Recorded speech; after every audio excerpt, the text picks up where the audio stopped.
How's it going, everybody? Bryan Alvarez here on Wrestling Observer Live. We are here every day, Monday through Friday, noon Pacific, 3 Eastern, Sundays, 3 Pacific, 6 Eastern, Saturday mornings with Jim Valley, 10 a.m. Pacific, 1 Eastern, and it is Tuesday here on this show. And we got a lot to talk about here today. You know, everyone's favorite shows tonight, NXT. We got a lineup for that show. Tomorrow, of course, Dynamite. And tomorrow, very important Dynamite, as Full Gear is coming up on Saturday. We have got Raw from last night, which actually built up a bunch of matches for Raw this coming Monday. Not to mention, we've got a Survivor Series War Games pay-per-view coming up in a week and a half. We've got updates on Rey Mysterio. He was, of course, turned on by Santos Escobar. And apparently there was a reason for doing it when they did, as he has undergone knee surgery. Of course, he did the injury angle with his knee getting caught between the post and the steps, and now we know why. We got a lot of ratings notes, Collision, Rampage, and SmackDown. Notes on the end of the run in New Japan of Kevin Kelly. We've also got the full New Japan Wrestle Kingdom lineup. And, of course, as always, here on Tuesday, the world-famous Raw Report is coming up. If you are a fan of horrible finishes up and down a wrestling show, have I got a show for you? So we'll tell you about that here and everything else. If you would like to text us here today, 425-780-7566. That is 425-780-7566. Bryan at WrestlingObserver.com.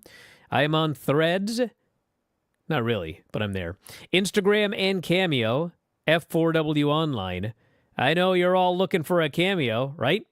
And, of course, at Bryan Alvarez on X. Mike Sempervive joins us after the break. Observer Live.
Back on the show, Bryan Alvarez here, Wrestling Observer Live. Mike Sempervive, also of WrestlingObserver.com.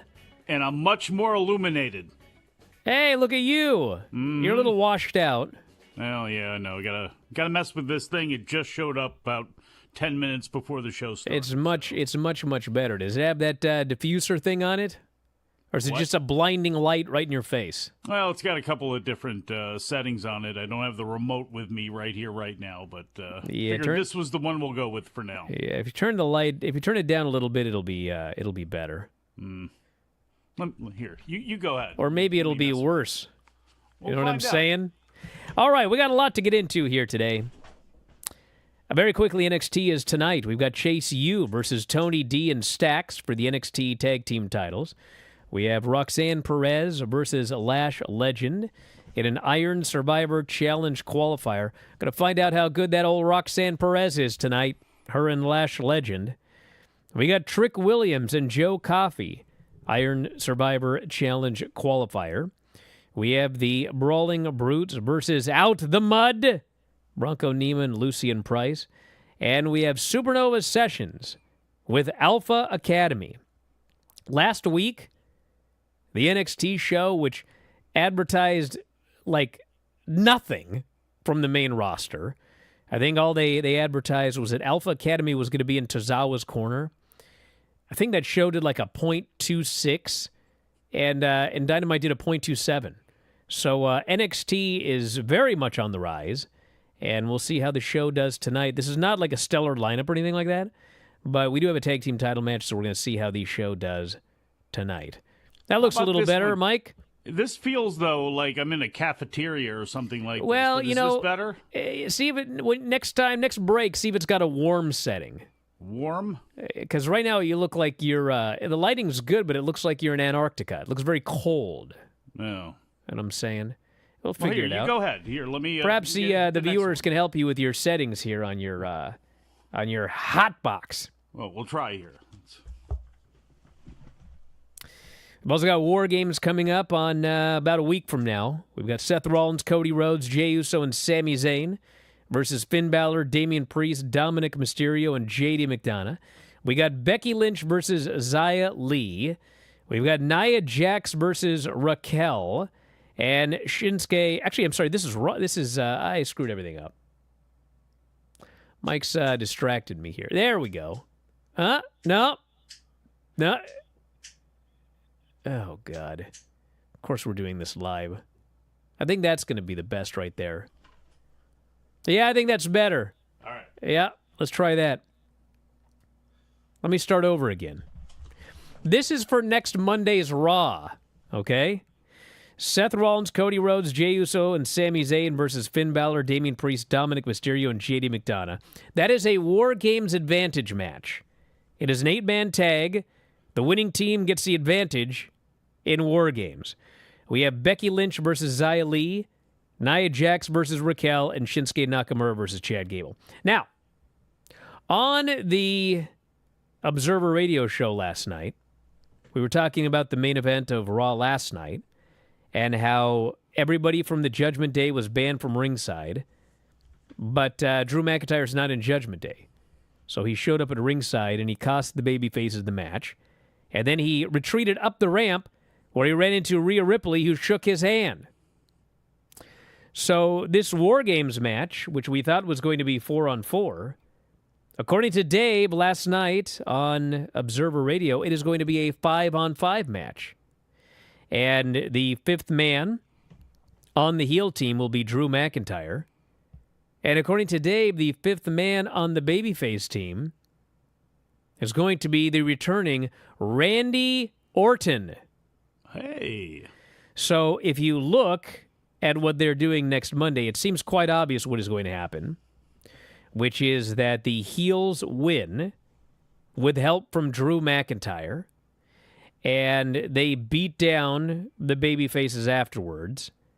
And who should make the save but Randy Orton?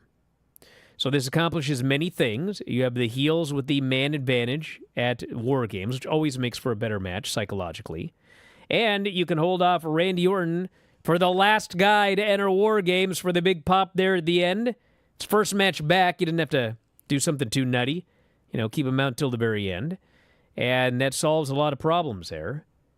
And I think, we were talking last night, do you announce, do you bring back Randy Orton on Monday, or is he like a surprise fifth man at the pay-per-view? And Dave suggested maybe the surprise fifth man, but let me tell you something right now, everybody. No. Randy Orton needs to come back on Monday, and you need to tell the whole world who the mystery fifth man in Chicago at Survivor Series is. Otherwise, you're just begging for people to think it's CM Punk, and you don't want that if he's not going to be there. So I say that they make that announcement on Monday, do the angle, and away we go. How about this? Look better? It's fine. Okay, good. Now, it also helps if you're going to do something like that. It leaves a story for Kevin Owens, who has now been suspended. So if people are looking at this, maybe they're thinking it could be Kevin Owens. It makes complete sense that it could be Kevin Owens. I don't know. I'm not real sure at this point if you spring Randy Orton on that crowd as opposed to CM Punk, that people are going to riot or anything like that. I think people are going to be chanting CM Punk at that show and doing what they're going to do, and that's going to get out of their system.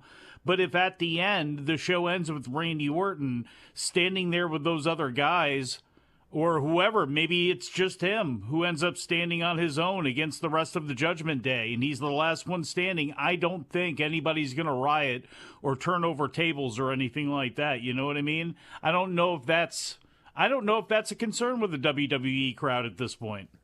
Well, I don't know, but you know what? I don't want to risk it. Well, so I would have the big return come on Monday. Still going to have people complaining either way. Hell, people complain all the time. Who cares? Get well, a life. Exactly. That's geeks. what WWE's going to say. And WWE's going to go, we gave you back Randy Orton, and you're complaining about this, Chicago? I don't think that's going to be an issue. And where's Raw at the next night? They're not in Chicago. Are they going to Green Bay or wherever it is, 2 days later? Again, I don't think that that's going to be that big of an issue. And even if it's an issue for a small period of time, again, how you go off the air, you can cut that show if people are booing Orton or something like that, and then, again, do what they always do, which is change history in post-production later. Well, all I know is you want to talk about show locations. That's going to be coming up after the break. I got a lot to say, but first, Rey Mysterio, recovering from a knee operation. Social media post on Tuesday, Mysterio stated he underwent successful surgery on his knee. I think it'll be like his 18th or something crazy. Oh, jeez. He said the surgery was done by Dr. Jeffrey Dugas at the Andrews Sports Medicine Orthopedic Center in Birmingham, Alabama. That's where everybody goes. Angle on SmackDown Friday to write him out of storylines when Santos attacked him and destroyed his knee. So they'll be playing that up till Rey is able to come back. And Escobar responded to Mysterio's surgery announcement on Tuesday by saying, "Don't come back."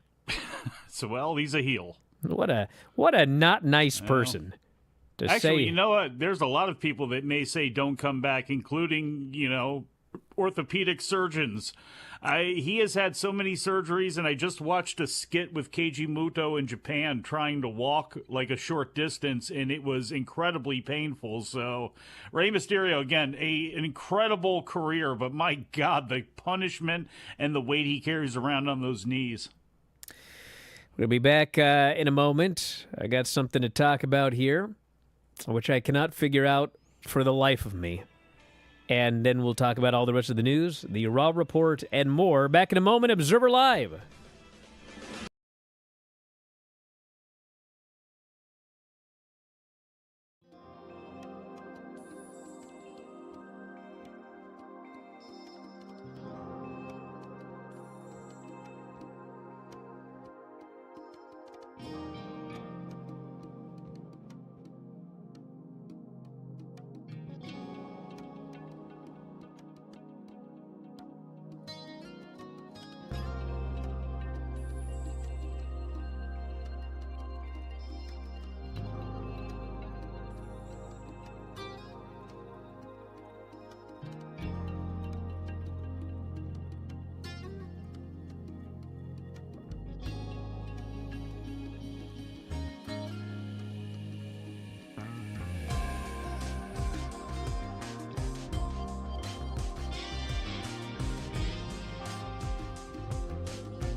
The show, Bryan Alvarez here, Wrestling Observer Live. Mike Sempervive, also of WrestlingObserver.com. Mm-hmm. Okay, listen. It's not my company. It's not my money. I'm talking about AEW here. But I got some questions, okay? All right. So here's a lineup for Dynamite coming up on Wednesday. We have a Like a Dragon street fight. Kenny Omega, Chris Jericho, Kota Ibushi, and Paul White versus Brian Cage, Powerhouse Hobbs, Kyle Fletcher, and Takeshita. This is a video game tie-in. We have Jon Moxley and Wheeler Yuta versus Orange Cassidy and Hook. And we will hear from MJF. That's the lineup for the show thus far, okay? Knows anything? Yeah. What's that? Well, considering the location they're going to be in, sounds like a lack of Young Bucks to me. This show is in Ontario, California. This show is 15 minutes from Rancho Cucamonga, or whatever the name of this place is that the Young Bucks are from. It's a real place. This is their hometown, everybody. And they are not listed for the show. They are not advertised for the show. I don't even know if they're on the show. I have no earthly idea, okay? But here are some facts that I do know. The last time that AEW went to Ontario, California, this same town, they drew, according to WrestleTix here, 7,540 fans, okay? 7,540. Now, the last time they were in Ontario, California, it was not Dynamite. It was Rampage. They ran a Rampage in the Young Bucks' hometown. The main event of the show was the Young Bucks versus Pentagon and Phoenix. It was advertised well in advance, and they sold 7,540 tickets, okay? Well, here we are. We have a Dynamite in the Young Bucks' hometown. They have not advertised anything involving the Young Bucks for this show. Like I said, I don't even know if they're on the show. As a viewer, I'm presuming as of today that they're not on the show. I don't think they've done any media. The show is currently at 3,300 tickets. Ooh.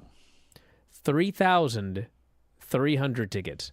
Why are the Young Bucks not advertised for this show? Why are the Young Bucks not doing media for this show? Why do the Young Bucks not have a match of any sort for this show in their hometown? What is going on? Can't call it. Can't call it. Where are, with the Young Bucks, where are the luchadors? Where are some of the big names that you could maybe put in there as well, too? And I know those are two separate issues, but actually it's the same issue because you're trying to sell tickets and you've only sold 3,300 for a national TV show, your number one TV show. That's it's not like they travel to that area a lot and have worn it out or anything like that. They're just cold. And when you're cold, you probably need the highest paid tag team of all time who are also part owners and have a stake in the company. You may need to trot them out there and give them some direction and tell them, promote the hell out of this show, use every resource you have to make us feel like a big item and a hot ticket in a big city with a lot of options. You know what I'm saying? So I don't know why they're not throwing everything at the wall here, but that's not anything new either, is it? No, actually, sometimes they throw a ton at the wall. Sometimes that's the problem. No. I mean, they do have you have Kenny Omega, Jericho, Kota Ibushi, and Paul White versus Cage, Hobbs, Fletcher, and Takeshita. Those are all, it's a pretty big name match, but yeah. 3,300. Well, and you just announced MJF's going to have a segment on the show. You probably should have announced that the World Heavyweight Champion is going to be there the whole time, and he is the number one guy in your promotion. He's going to be there every Dynamite. I know people may take that for granted, but really right now, maybe you ought to beat the hell out of that every chance you get and make sure everybody knows MJF is going to be here. Don't worry, MJF is going to be here. It also brings us to the Collision rating for Saturday, which was up 8%. That's good at least, the viewership. And the demo was up 22%, which is, I mean, being up is good. But keep in mind, last week was Crown Jewel, and anytime there's a WWE show, they always do a bad number. But even with everything being up, they did 396,000 viewers with no WWE competition and a .11, fifth lowest viewership to date, fourth lowest 18 to 49 of the 22 episodes that have aired so far. Granted, it was a taped show, but I mean, as we've seen countless times, it doesn't matter. It doesn't matter for WWE. It doesn't matter for AEW. I know that some of you on the chat will say, well, it does matter. You don't count. You're one person, okay? The reality is, it doesn't make any difference whatsoever whether the show is live or taped. And in fact, often these shows do better when they are taped for whatever reason. Rampage did 322,000 and a .12. So yes, Rampage beat Collision this week in the 18 to 49. And SmackDown on Friday did 2.2 million viewers. Number one on all of network television with a .57 at 18 to 49. So those are the numbers from this past weekend. I can go back over here and turn the cold light on again, when you're talking about this sort of stuff. Now, not only are you cold, it's feeling like a DVR show. And you know what happens when it feels like a DVR show. And they are putting some good things on there. They're putting some things on Collision I like. I'm not trying to bag on the show or anything like that, but I think in general now, you're at Rampage ratings. And you could blame football, you could blame the NBA, you can blame those things. But the fact of the matter is you're just cold. And the ticket sales show it, the reaction to things shows it, and this number shows it. And, it's just going to get worse from here on out. 2 weeks from now, we're going to have Survivor Series going head up against it. I'm sure this next week will be good because it's going to be the lead into the pay-per-view, so they're going to have some relief there, I think, on the show. But, again, I don't think anything is going to raise that show other than getting hot. I see a lot of commentary here in the YouTube chat and the Twitch chat. And I see, as usual, some people who are just like, why are we talking about this? Doesn't matter. It's fine. And they're the hardest of the hardcore AEW fans. And I've seen this a million times over my long, illustrious career. Mm-hmm. The last thing that AEW needs right now is for people to say that everything is all right. Yeah. That is the last thing that they need right now.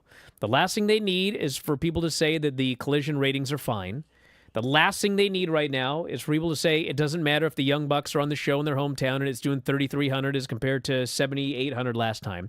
That's the last thing that AEW needs. If you're a fan of AEW, if you love AEW, you should in fact be critical of the problems. Because it would be nice if the problems went away and things improved. So it happens every time. Oh, it's fine. Everything is fine. You're being too negative. Well, that's not what's going to help when there is a problem, is just to say that everything is fine. Yeah, the sky is not falling doesn't mean that everything is perfect. Again, small little cracks lead to worse things later on. And when those cracks are in your foundation, and it's just going to get worse. And look, Tony Khan does a lot. I've asked since day one. I asked Dave on this show. I've asked you. I've asked it, just throwing it up there in the air. What happens? Who is there to tell Tony Khan, okay, look, you got to make a change here? And I don't know what their inner workings and every booking decision and all that sort of stuff. I don't know how the tentacles run throughout that entire organization, but Bill Watts at one point had to bring in Jerry Jarrett and go, I need a new set of eyeballs here. And then that led to Bill Dundee coming in, shaking things up in business. And I've always wondered, with Tony Khan, with all this stuff on him, with all the stuff he has with Fulham, with all the stuff he has with the Jaguars, how I'm booking ROH, I make all of this. How can you keep up with this? How can you keep it together? How can you be functioning optimally if you're under that kind of stress? And I don't know. I don't know if one thing's got to do with the other or not. The one thing I do know is things are not humming there, and they have not been for quite some time. And the whole Wembley show was a nice little, salve on the wound for a little bit, because you did draw 80,000 people, and nobody says they're going out of business. Nobody says they're going to lose their TV deal. But I can tell you, obviously, the numbers show it. The interest shows it. A lot of people just will find something else to do with their time. Back in a moment with more Observer Live.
All right, before we go to the world-famous Raw report, so tonight is the Brian and Vinny, Craig, Sean, Granny show.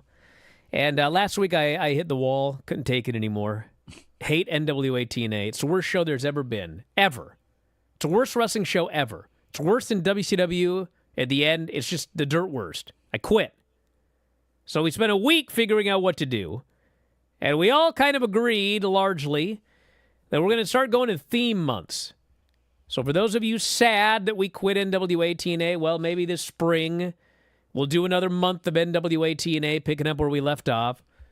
We can pick up where we left off with other things that we moved away from. And this month, we all agreed that since we only had a small number of 90s Saturday Night's main events left, we were going to finish up, starting tonight. So we spent 15 minutes on the show trying to figure out where we left off, and we all agreed that tonight, the show that we will be reviewing on the Bryan and Vinny, Granny Craig and Sean show, is the October 13, 1990 Saturday Night's main event. Season 6, Episode 5, okay? So if you are a subscriber, you can watch live 9 Pacific, midnight Eastern, video.f4wonline.com, or the audio will be up as always, the podcast at WrestlingObserver.com. Once again, that is the October 13, 1990 Saturday Night's main event, Season 6, Episode 5. You can watch and follow along. Jingo, well, as it turns out... I agree with you, Jingo. As it turns out... Will you shut up for a second? Sorry. We're all idiots. Oh, why? Well, we already watched that show. Oh. I blame Curryhead. It's his fault. Not mine, not anyone else's. So anyway, we found this out yesterday, but we'd already told people what we were going to review. And so we got to stick with it. That's what we said on the air. So we're reviewing that show tonight. I know we've watched it before. It's fine. Life moves on. Next week, we'll move on to the next one. So anyway, just for those of you wondering what's going on, that's what's going on. We can see if your takes have changed on anything, if you watch something and it's diametrically opposed from what you said about it the first time. I'm just going to go back and use my old notes. just rerun the show. Sean has added that he has done some fun historical research on this show. So that will make the show extra fun tonight.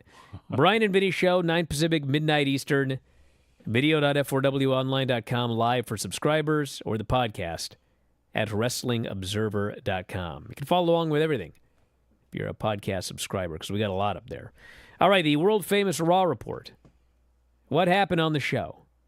Well, it opened up with Cody coming down to the ring to introduce his team. It's Jey Uso, Sammy, and Seth. And Cody and Seth, they've had a lot of problems. They're not really happy with each other. So Judgment Day comes out. Everybody except Rhea. And Finn says, look at these clowns. Can't even look each other in the eyes. Can't beat us at War Games. Priest says, you're just 4 randos thrown together. They're all burying all of the baby faces. And then Sammy finally grabs the mic and he says, you know what? I know what you're trying to do here. We can put our issues aside and beat you guys. You have a lot of power whenever you can cheat, have the numbers advantage. You will not have that at Survivor Series. I thought, wait a second, that's the whole point of Survivor Series. Of course they're going to have the numbers advantage. So then Cody says, how have you managed to get down here without your leader, Rhea Ripley? And Priest says, she's not the leader. And Cody says, I know you guys say that the Judgment Day has no leader, but it seems like she's the leader. And then when she's gone, it seems like Dom's the leader. And Priest is getting all more and more angry in each passing comment. And finally, he flips out and he says, I'm the leader. And Finn and JD look at him like, what? And the crowd gasped because Judgment Day has always claimed they have no leader. So he claims he's the leader. And Seth says, you know, I've heard enough. We want Dom and JD in a match. Priest says, we accept. And JD and Dom are like, what? We do? So Priest trying to take over here. So they do Seth and Sammy versus Dom and JD. And, of course, we have Balor, Priest, and Rhea hitting the ring for the disqualification. Cody and Jay run down. We got the huge brawl. All the officials come down. Pierce flips his lid. He says, another night, another ruined match. We got a title match tonight, and it's important. You fans deserve better, he says. Famous last words. And so he announces everybody involved in the War Games match, not only banned from ringside, but banned from the building. So they go to break, and they come back, and Rhea's screaming at Pierce. And he is about to ban her from the building as well, but he's interrupted by Zoe Stark. And, well, this Pierce, man, I guess this guy's got a short memory. He forgets later to ban her from the building, as we find out. So Zoe and Rhea go back and forth, and they're trying so hard to get people to believe Zoe can win. Rhea's putting her over strong. Zoe's cutting her promo. Nobody buys it. And Zoe sends Rhea packing, and they tried, but it didn't work. Nakamura's still doing a promo on a mystery man, but we don't know who he's talking about. So that's the mystery. We have Sammy and Seth talking, and Cody shows up. Cody says, I want to talk to Seth alone. He says, Seth, I need one night. We can hate each other 364 days a year, but we need to work together on this one night. And Seth says, I don't like you, don't think I'm ever going to like you, but I respect you, and I promise you, at War Games, we're good. We have Otis and Shinsuke Nakamura. The guys listened to my NXT review last week. This Otis can be one scary dude. And now it's like he still does the worm and he jiggles every now and then, but they're booking him as a monster. And Nakamura's just hitting him with one move after another, and Otis is just killing this guy, and he's crushing him, and he's like almost a Vader type. But finally he gets hit with 3 Kinshasas. He's pinned. Nakamura shoves Gable afterwards. Gable is pulled apart. It is Nakamura versus Gable next week on the show. Drew met with Seth. He says, listen, got nobody to blame but myself. You were right. Maybe it is the best thing that ever happened to me, losing to you. There's been something I've wanted to give you since last Saturday. Put her there. And Seth shakes his hand, and Drew says, you represent the title like a champion should. I will fight my way back to another title shot. And Seth says, I know you will, and he leaves. Little did he know. Tegan beat Piper. No heat whatsoever for this match. Tegan wins. Next week, it's Tegan versus Chelsea. They're taking their sweet time with this Natty and Tegan versus Chelsea and Piper thing. They gave Tegan a recovery video, an inspirational video to lead into that match. Yeah, it was inspirational. I was inspired. The fans were not inspired enough to care one bit, but they tried. Miz did a promo about his match with Gunther at Survivor Series, and Ivar interrupts, says, you're a joke and a clown. You ain't coming out of this tonight. And then Bronson shows up, and forget about everything else on this show. I can't wait. I cannot wait for Bronson Reed versus Ivar.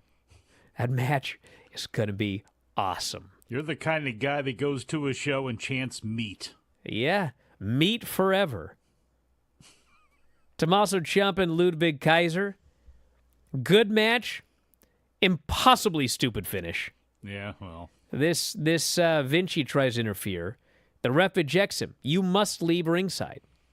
So they're continue doing the match. Match is good. And then this Vinci just comes back. It's not like he snuck out and the ref didn't see him. The ref is looking right at the guy who just came back after being ejected. And then Kaiser rolls up Ciampa, and the ref just counts. Ciampa's pinned. And even the announcers are like, what was that? What a stupid call by the referee. And it was. It was a stupid call. A stupid finish to a good match. Judgment Day are commiserating. They're all mad at Priest for claiming he's the leader. And Priest says, listen, I didn't mean it. I was mad. And Rhea says, well, you know, we do need a leader for War Games. And I actually think, Priest, you're the man for the job. And Finn and Tom are like, huh? All right, well, whatever. And so then Finn really wants to induct his buddy JD into the Judgment Day. And Priest says, God, right now? They're like, yes, he's in medical. He took a bullet for you. You wouldn't even be in the main event tonight without this guy. And so Priest says, you know what? Give me that stuff. I'll do it. He deserved it.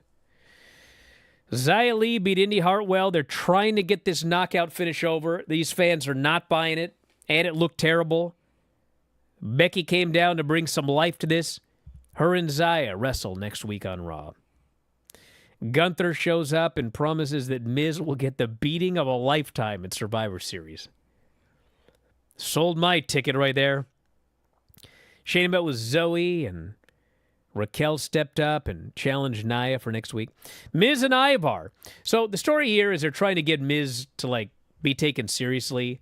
So, he's got to be in a fighting stance, and he's got to do a diving Hurricane Rana and a tilt-a-whirl DDT.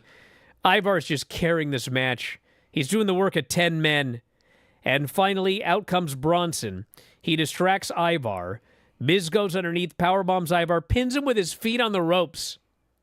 The story is he'll do anything to beat Gunther. I'm like, God help me. And then they had the best thing on the show by miles. It was like a 30-second Bronson-Ivar brawl.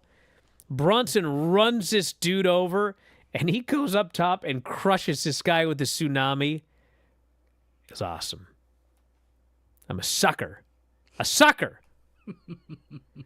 Then we have a Priest meeting with JD, and he presents him with the Judgment Day outfit. He is now in Judgment Day, but they got to get out of there. We got the main event. Fancy leather jacket. Yeah, he's got a fancy leather jacket now. Well, what else do you want when you're a member of the Judgment Day? I guess that's a better trade-off than the Senor in the Bank, Money in the Bank briefcase that JD gave to Damian. Gunther meets with Kaiser and Vinci, tells Vinci, job well done. And Gunther, as he's telling him this, Kaiser thinks he's talking to him. And Gunther says, I was not talking to you. I was talking to Vinci. And now Kaiser's very unhappy. And then he turns around and, bro, there's, I swear to God, Jinder and Indu share. You thought Tony took forever to tell stories. Still there. Jiminy Christmas. Are they ever going to do anything? Yeah, they're going to India. Then the main event was Cody and Jay versus Priest and Finn for the tag team titles. Everybody from War Games is banned from ringside. So they do this match. Wrestling is good. But all the people want to see are comebacks. Luckily, we got several. And then finally, they're doing all the big moves there at the end. Cody gets sent into the post. He actually broke an LED panel. Fell off the post. Priest gives him the choke slam on the apron. Jay hits the flip dive onto both of the Judgment Day. And then he looks up, and there's Drew McIntyre. And Drew lays him out with the Claymore, throws him in the ring. Finn covers Jay for the pin. They retain the tag team titles. And then Drew retreats up the ramp. And there's Rhea. And she shakes his hand. So we now have the fifth man for Judgment Day. And we will get the rest of it next week. So, storytelling solid. It's what they do every week. But my God, these finishes. Just a bunch of crappy finishes up and down the show. Fans deserve better in storyline, but not in real life. Back in a moment, Observer Live.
Bryan Alvarez here, Wrestling Observer Live. Mike Sempervive, also of WrestlingObserver.com.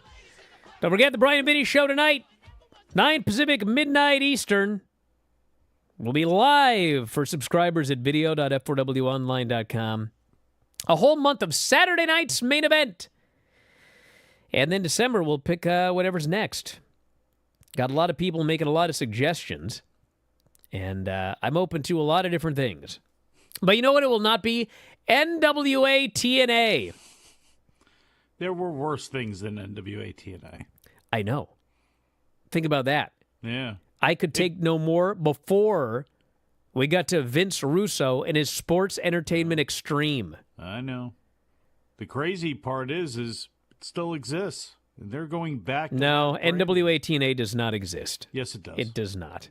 They That are rebranding to legacy TNA, but it is not. It is not NWA. It was They're not in a born the barn same legacy. with a bunch of cows. Let me tell you something. And Vince Russo booking this show. You got a bunch of bad soil, and those cows Men are out dressed there like dropping terrible pies on that. You could try to bring up corn. You can try to raise plenty of things out of corn. that earth. But the earth is still bastardized. No. It is still ruined by the stink and the stench and the disease that was Russo and that era of TNA, and they're going back to it. No, they're going back to it. Don't be an idiot. What are you thinking? They're thinking that everybody loves nostalgia, and you know what? They're not wrong. It's true. People do love nostalgia. There is a warped way that people enjoy nostalgia, but that's a story for another day. And another day will be later on tonight. Sign up at WrestlingObserver.com for 15,000 podcasts, Wrestling Observer newsletter, and more. And later on tonight, Bryan and Vinny Show. Thanks, everybody, for listening. Talk to you next time, Wrestling Observer Live. Shut that light off!